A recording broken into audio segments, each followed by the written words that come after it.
Oke, tentang falling and rising ya, mungkin kita kalau dari aku mungkin coba pecah dulu satu-satu ya. Dan mungkin dari falling itu sendiri, aku mendefinisikannya sebagai falling itu adalah sebuah kegagalan, yaitu dimana keadaan mungkin kita belum bisa mencapai tujuan yang kita harapkan atau yang kita inginkan.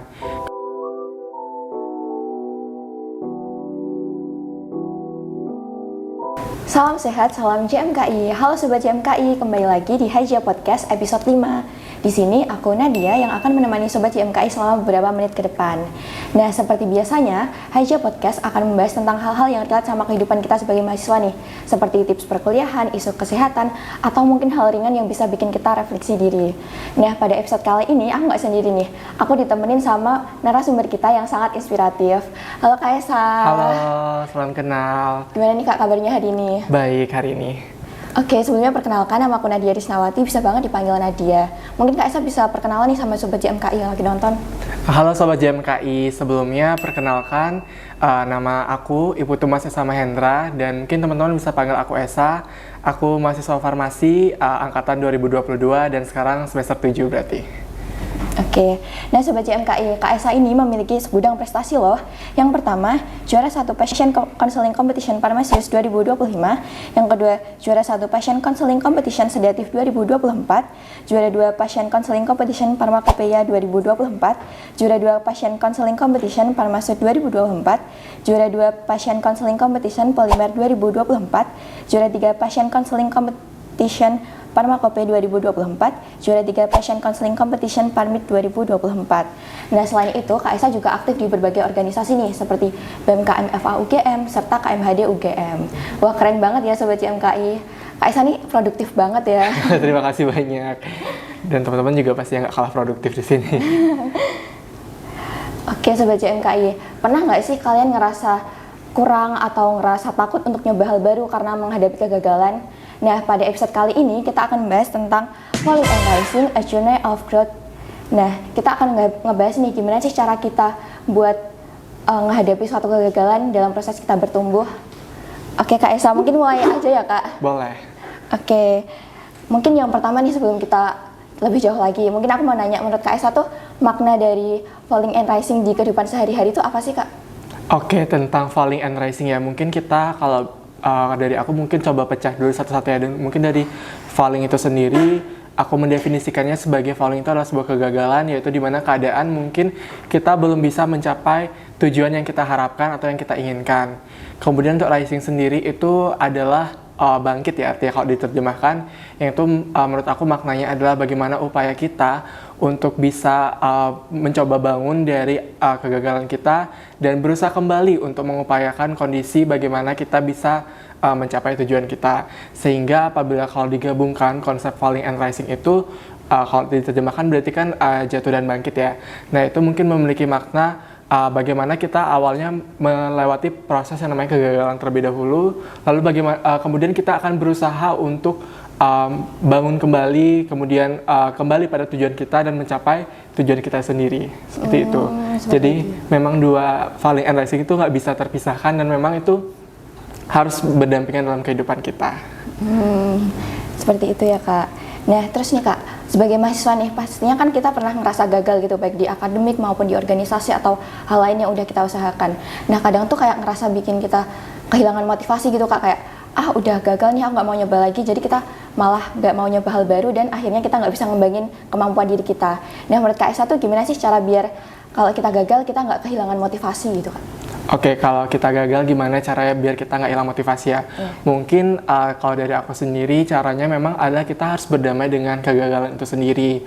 Nah, mungkin juga teman-teman kalau dari aku itu menganggap kegagalan itu bukanlah suatu akhir dari segalanya, tapi kegagalan itu adalah suatu proses pembelajaran. Nah, mungkin teman-teman sering mendengar istilah yang namanya kegagalan itu adalah kesuksesan yang tertunda.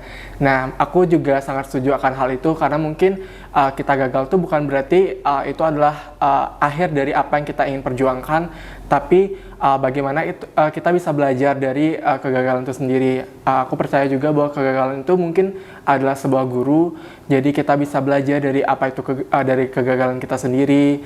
Nah, dari kegagalan itu kita bisa mengevaluasi nih apa yang kita semisalnya kurang, lalu dari kekurangan itu kita bisa mencoba untuk berikutnya memperbaiki supaya kita bisa kembali untuk mencapai tujuan kita. Jadi mungkin memang untuk bisa berdamai dengan kegagalan itu adalah kita harus mencoba mengambil sisi positifnya dari kegagalan itu, lalu kita belajar dari kegagalan itu, dan aku percaya kita bisa kembali mencapai tujuan kita, seperti itu sih.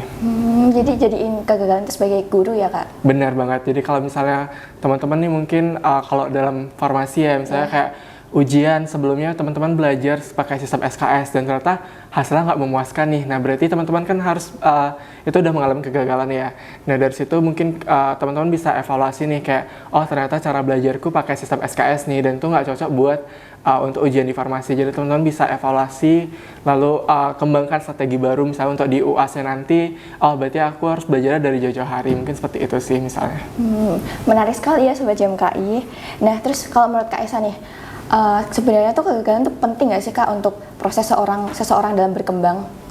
Oke, tentunya berbicara tentang kegagalan tuh tentunya penting banget untuk proses seseorang itu bisa berkembang. Nah mungkin kalau teman-teman sering lihat juga tokoh-tokoh yang keren, itu pasti dia tidak lepas dari cerita kegagalannya. Jadi di balik kesuksesan seorang yang mungkin sering kita lihat, itu tuh pasti di belakangnya jauh akan lebih banyak ada kegagalan yang telah mereka lalui. Jadi memang kegagalan itu sendiri akan membentuk seseorang. Jadi seseorang itu akan bisa menjadi lebih tangguh misalnya.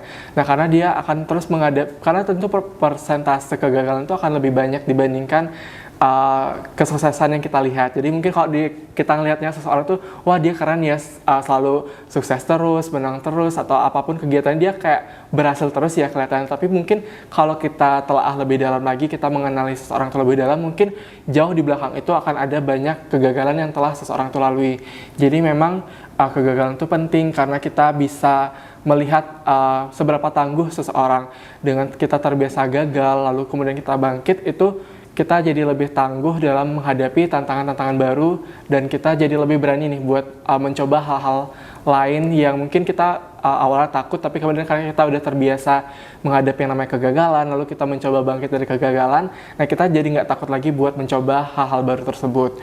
Kemudian juga kita jadi lebih mengenali diri sendiri, karena dengan kita gagal, balik lagi ke tadi yang telah aku sempat sampaikan juga, jadi kita kan tentu akan mengalami proses pembelajaran dari kegagalan kita, dan tentu kita akan menggali nih apa potensi dalam diri kita yang bisa kita kembangkan, lalu kita juga mungkin bisa mengembangkan solusi-solusi dari dalam diri kita, kira-kira apa yang bisa kita dorong dari diri kita untuk menemukan jalan keluar dari permasalahan-permasalahan yang ada. Jadi memang menurut aku kegagalan itu penting banget dalam proses pembentukan diri kita sendiri sih.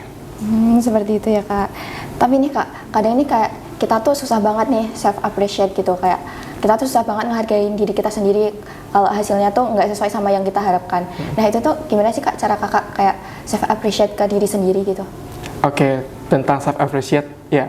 Jadi memang kan kalau kita gagal tentunya kita sedih, itu wajar ya namanya kalau kita gagal, karena kan kita pasti punya tujuan yang ingin kita capai, tapi ternyata realitanya kita gagal. Nah, tentunya pertama sedih itu boleh, tapi menurut aku sedih yang terlalu berlarut-larut itu juga nggak baik. Jadi tetap sedih itu boleh, tapi ingat lagi bahwa kalau kegagalan itu bukan akhir dari segalanya. Jadi mungkin memang teman-teman punya impian atau cita-cita yang besar, tapi kalau misalnya gagal itu bukan berarti kita akan terhenti di titik gagal itu.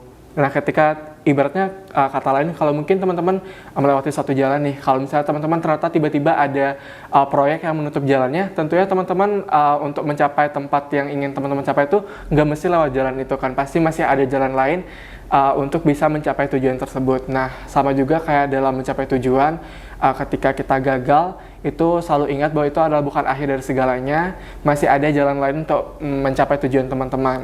Nah lalu penting juga tadi sedih boleh tapi jangan terlalu lama. Kemudian untuk apresiasi diri sendiri itu teman-teman boleh banget buat misalnya kayak teman-teman ambil waktu sejenak buat istirahat dulu.